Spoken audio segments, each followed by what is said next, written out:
परभणी जिंतूर महामार्गावर वाहतूक ठप्प. पूरग्रस्त भागातील नागरिकांना सतर्क राहण्याचे परभणी जिल्हाधिकारी रघुनाथ गावंडे यांचे आवाहन.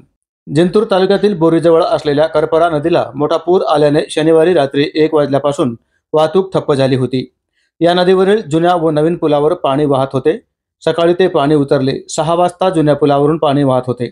सकाळी 8 वाजता जुन्या पुलावरचेही पाणी उतरले, परंतु पुलाला खेटून मोठे भगदाड पडल्याने मोठ्या वाहनाची वाहतूक सकाळीही बंद होती. नागापूर व चांदज येथील युवक व ग्रामस्थांनी मोठमोठे दगड टाकून खड्डा बुजवल्याने मोटरसायकल, 3 चाकी व जीप, कार असे छोट्या वाहनांची वाहतूक सुरू झाली होती. परंतु पाण्याचा दबाव वाढल्याने रस्ता खचला असल्याने जीप, कार, मोठी वाहने अद्यापही नदीच्या दोन्ही बाजूंनी रात्री 1 वाजल्यापासून उभी होती. बऱ्याच वर्षानंतर पहिल्यांदाच करपरा नदीला एवढ्या मोठ्या प्रमाणात पूर आला आहे.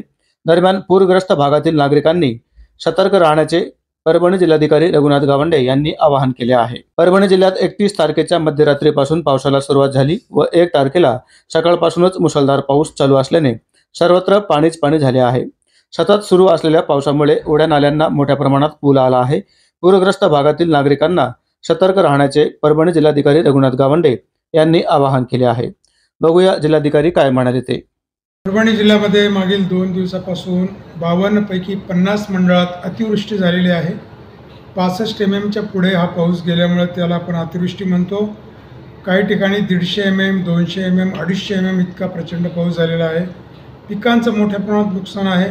कापूस असेल, सोयाबीन असेल, या पिकांचं खूप मोठं नुकसान झालेलं आहे. आणि काही ठिकाणी पुराच्या पाण्यात जे लोक अडकले होते त्यांना भारतीय सेना दलाच्या माध्यमातून आपण रेस्क्यू केलेलं आहे. त्याचबरोबर काही ठिकाणी घरामध्ये पाणी घुसलं, त्यांना देखील आपण सुरक्षित स्थळी शिफ्ट केलेलं आहे. काही पशुधनाचं देखील नुकसान झालेलं आहे.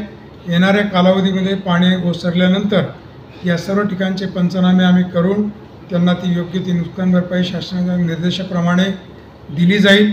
संपूर्ण यंत्रणा ॲक्शन मोडवरती सर्व तालुक्यात आहे. काही गावांचा संपर्क तुटलेला आहे, मात्र त्या ठिकाणी देखील आपले अधिकारी कर्मचारी सांगून आरोग्याची टीम देखील कार्यरत केलेली आहे आणि त्या सेवा त्या ठिकाणी दिल्या जातील. येणाऱ्या कालावधीमध्ये सर्व पंचनामे करून आपण सर्वांना नुकसान भरपाई देणार आहोत. नागरिकांना आवाहन करण्यात येतं की अजून 2 दिवस पावसाचा जोर राहण्याची शक्यता आहे. तरी आपण आपलं घर जर नदीकाठी, ओढ्याकाठी असेल तर आपल्या चीजवस्तू घेऊन आपण सुरक्षित स्थळी जावे आणि आपल्याला आपला आणि कुटुंबाचा बचाव करावा. काही अडचण आल्या जिल्हा प्रशासनाशी, संबंधित नगरपालिकेशी, महानगरपालिकेशी आपण केव्हाही संपर्क करू शकता. आपल्याला योग्य ती मदत दिली जाईल.